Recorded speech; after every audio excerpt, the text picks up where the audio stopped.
teman-teman. Hai Vivi, hai Ecin. Hari ini kita bakal main Jalan Serta Yesus. Kalian pasti tahu dong lagu itu. Setiap ada kata jalan, kita harus balik arah. Kita mulai ya. 3, 2, 1. Jalan serta Yesus, jalan sertanya setiap hari. Jalan serta Yesus, salah. Wah, kita bakal ulang sekali lagi, lebih cepat dan kalian jangan ada yang salah, oke? 3, 2, 1. Jalan serta Yesus, jalan sertanya setiap hari.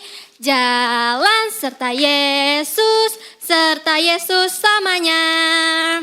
Jalan dalam suka, jalan dalam duka, jalan sertanya setiap hari. Jalan serta Yesus samanya. Jalan dalam suka, jalan dalam duka, jalan sertanya setiap hari. Jalan serta Yesus samanya. Yeay! Sekarang kita udah mau mulai untuk memuji Tuhan. Kalian udah semangat kan? Let's go! Shalom adik-adik, sebelum kita mulai ibadah, yuk kita berdoa dulu. Tuhan Yesus, sekarang kami mulai ibadah kami, sertai kami dari awal sampai akhir. Terima kasih Tuhan, haleluya, amin. Semuanya udah siap memuji menyembah Tuhan? Gerakin badannya, adik-adik boleh gorekin tangannya, kakinya, semua badannya.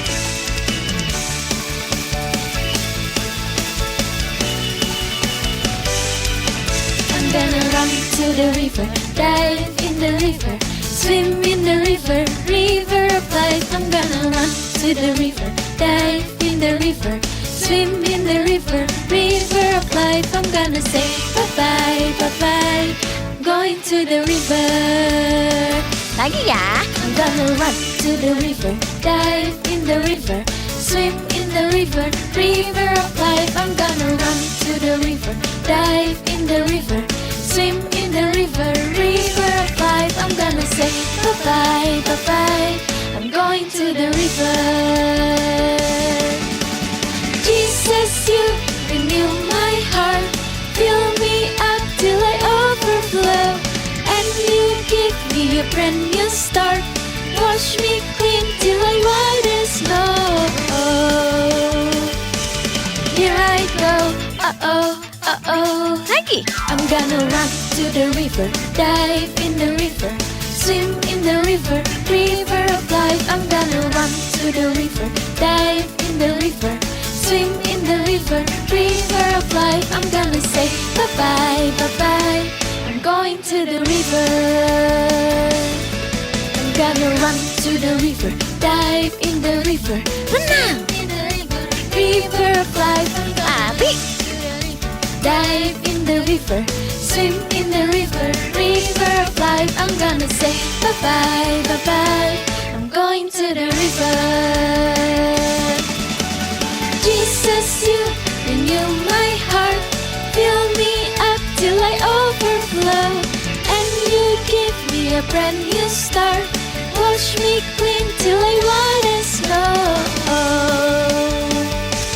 Here I go, uh-oh, uh-oh.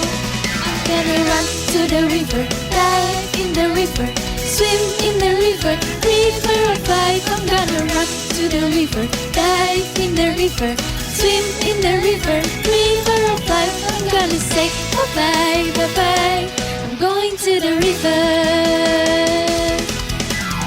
Jesus, you renew my heart, fill me up till I overflow, and you give me a brand new start, wash me clean till I white as snow.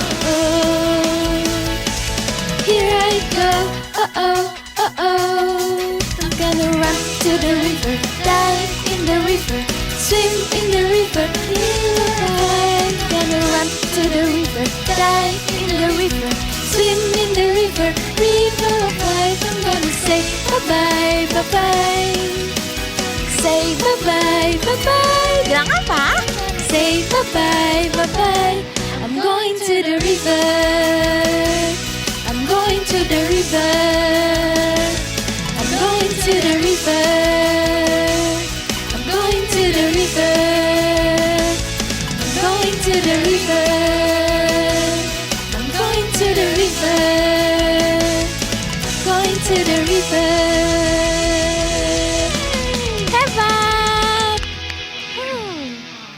Sekali lagi tepuk tangan yang terbaik buat Tuhan Yesus. Haleluya.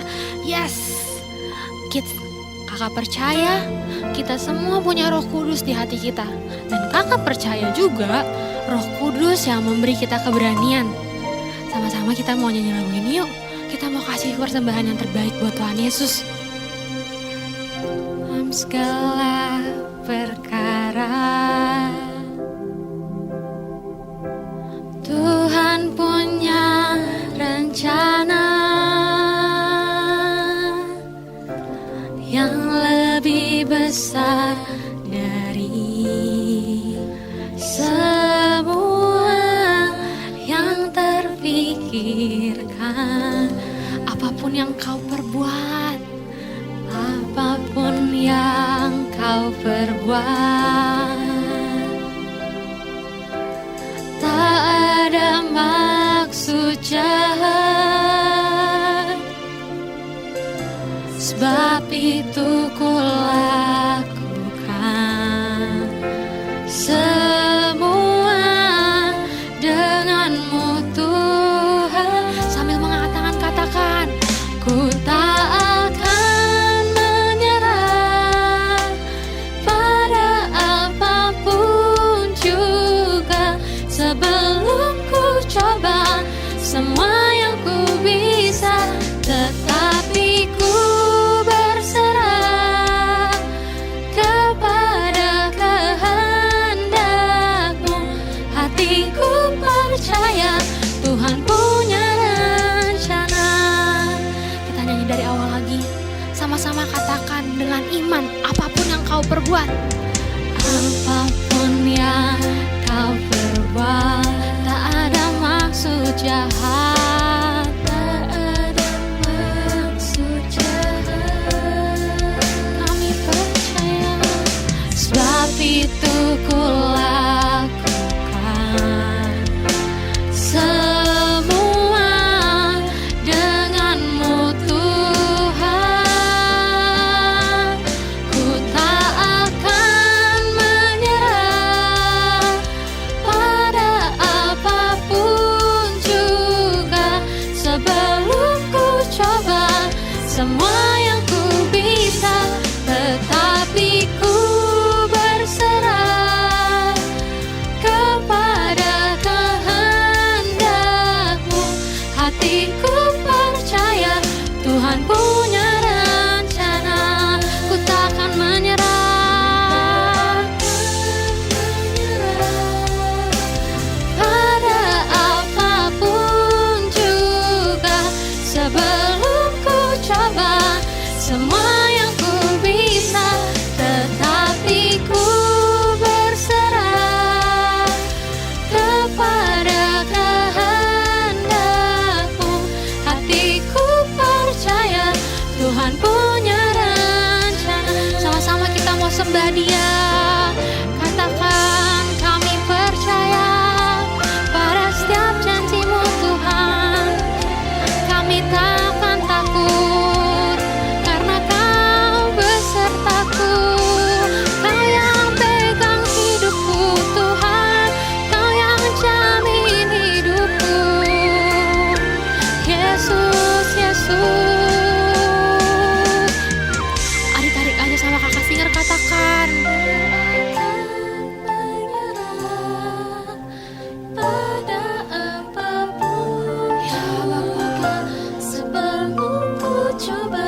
Yesus, kami percaya Tuhan, hadirat-Mu, Roh Kudus-Mu sudah turun.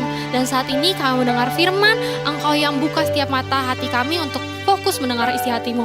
Yang siap mau dengerin firman Tuhan sama-sama katakan, amin.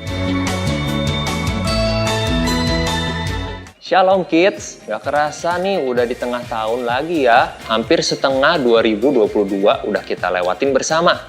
Dan kakak yakin kalian semua pasti terus bertumbuh di dalam iman. Dan masih tetap excited untuk dengerin firman Tuhan. Nah, kita mulai nih. Kalian masih inget gak cerita firman Tuhan yang ada suara ini? Kukuruyuk. Suara apa itu?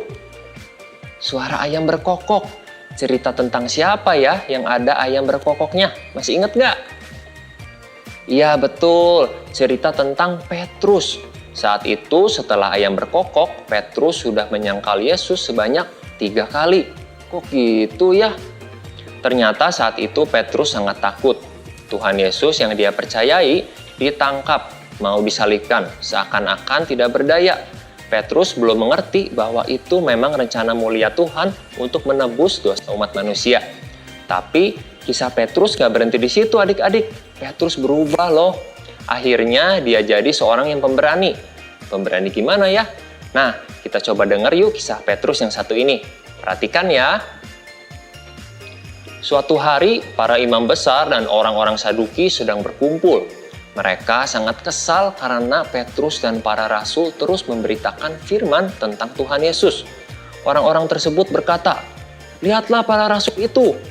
Mereka terus mengabarkan Injil, bahkan mereka melakukan mujizat. Orang-orang yang percaya Yesus jadi semakin banyak. Kita harus menghentikan ini. Perintahkan para penjaga untuk tangkap mereka."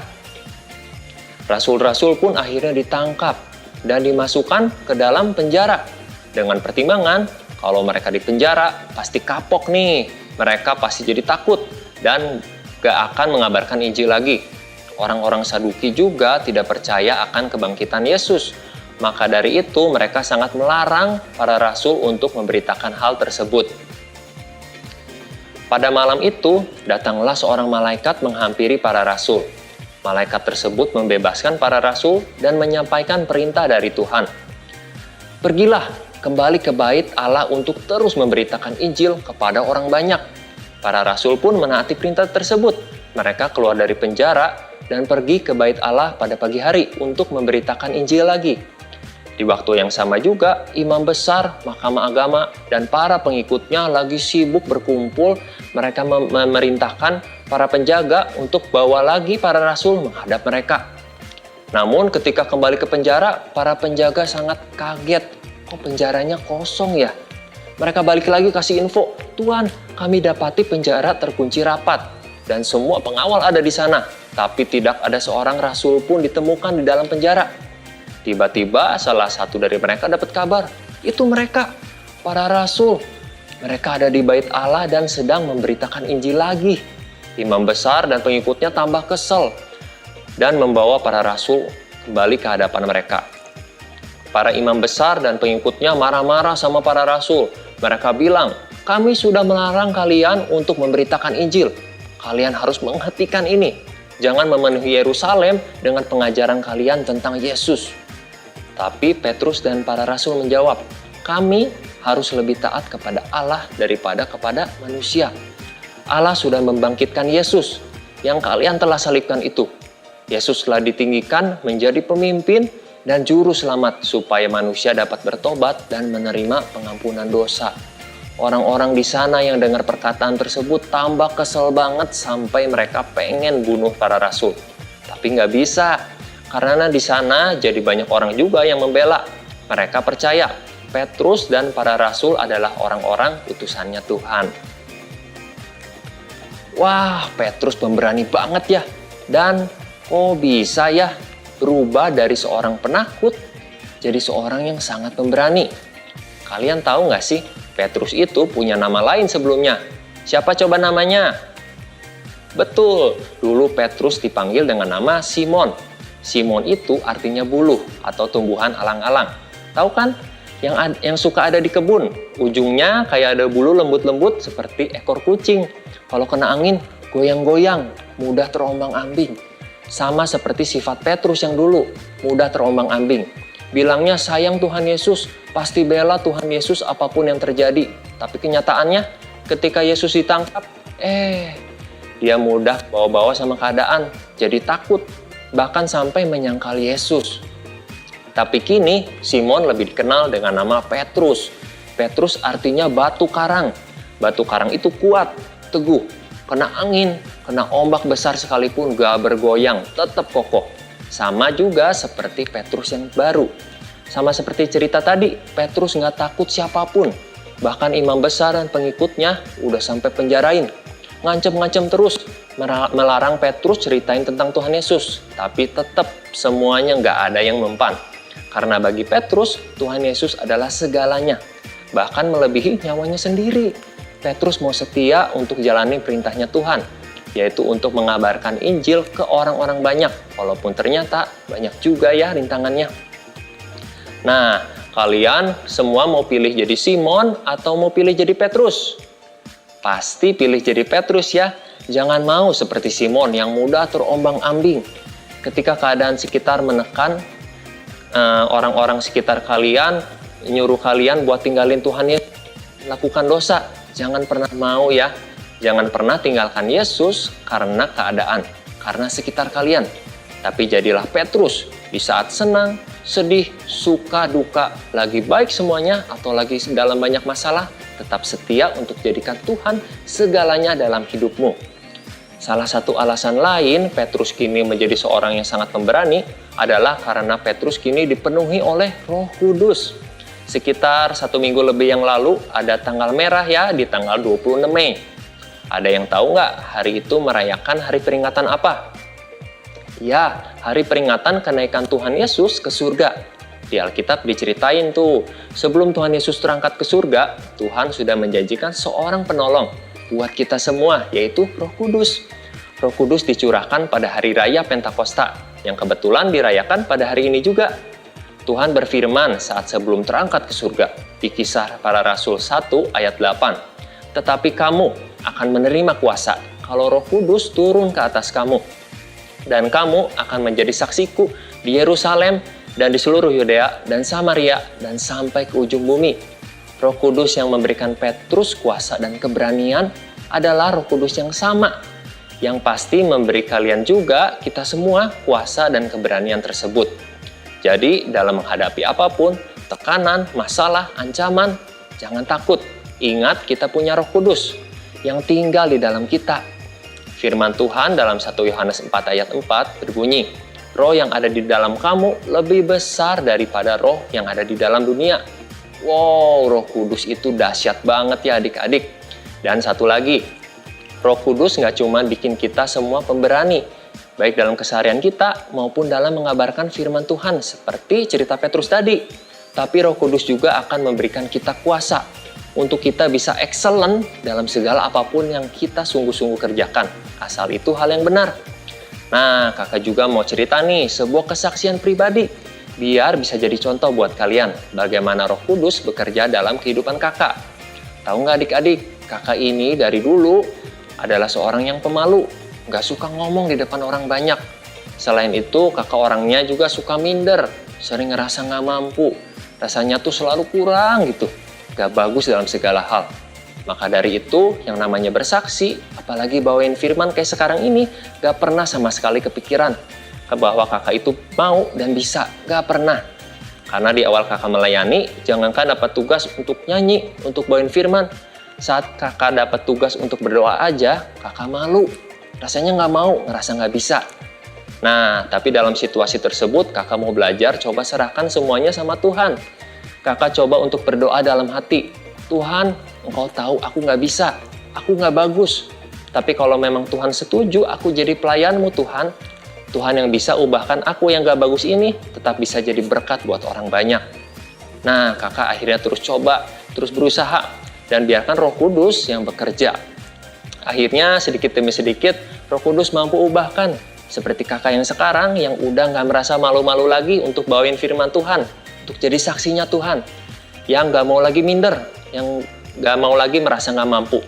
Karena kalau Tuhan yang mau, Tuhan pasti mampukan.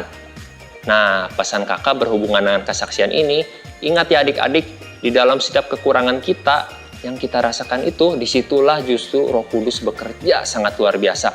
Jangan dibatasi, jangan diremehkan. Emangnya bisa gitu ya aku berubah? Simon yang penakut berubah jadi Petrus yang pemberani. Kakak yang pemalu dan minder, Roh Kudus mampukan kakak untuk jadi lebih berani dan percaya diri. Dan kalian sama adik-adik. Kakak yakin Roh Kudus mampu ubahkan secara penuh setiap kekurangan atau kelemahan kalian menjadi kelebihan atau kekuatan buat kalian. Untuk jadi alatnya Tuhan, jadi kesaksian hidup dan berkat buat orang banyak. Firman Tuhan hari ini sampai di sini adik-adik. Yuk semuanya mari kita berdoa. Kita undang juga Roh Kudus untuk terus berkarya dalam kehidupan kita semua.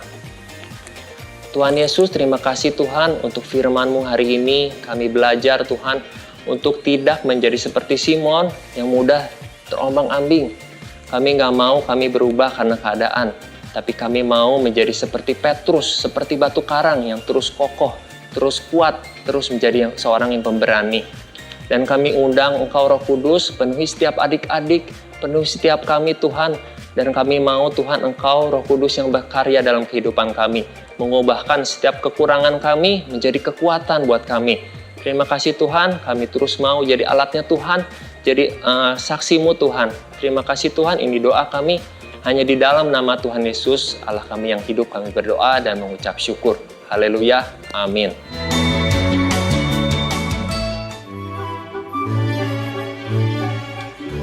Shalom parents, dari semua tugas tanggung jawab yang diberikan kepada manusia, salah satu yang paling penting adalah mengasuh anak. Namun membesarkan anak-anak di dunia media sosial, menanamkan nilai-nilai Kristen di tengah pergumulan sehari-hari adalah tantangan yang cukup besar. Parents, tahukah bahwa mengasuh anak di dalam rumah kita adalah memenuhi amanat agung di dalam keluarga kita sendiri. Hal ini adalah suatu kehormatan. Mengasuh anak dari perspektif ini memungkinkan setiap hari menjadi misi bagi kita untuk melayani Tuhan, dibandingkan kita memikirkan hanya sebagai tugas atau beban belaka. Dengan mengingat hal-hal tersebut, berikut adalah yang dapat kita lakukan sebagai orang tua yang mengandalkan Roh Kudus. Yang nomor 1, jadikan doa sebagai prioritas. Mengasuh anak tanpa berdoa adalah satu kesalahan. Seringkali ketika frustasi muncul, kita langsung mencari teman atau kita mencari info dari Google, juga bisa mencari buku-buku parenting favorit kita. Namun akan lebih bermanfaat untuk mencari Tuhan di dalam segala hal. Menyadari bahwa anak-anak kita diciptakan oleh Tuhan yang mengetahui segala sesuatu seharusnya menginspirasi kita untuk mengetahui bahwa Tuhan memiliki jawaban atas semua kebutuhan mereka. Tuhan sangat menyadari temperamen, kepribadian, dan bahkan apa tujuan hidup anak-anak kita. Meskipun kita mungkin frustasi atau mengalami kendala karena menjadi orang tua tidak disertai dengan manual book, kita dapat mengerti bahwa kita memiliki akses ke Sang Pencipta. Ya, bahkan sebelum kita mengetahui suara tangisan anak atau warna kesukaan mereka, Tuhan sudah mengetahuinya. Tertulis di dalam Mazmur 139 ayat yang ke-13.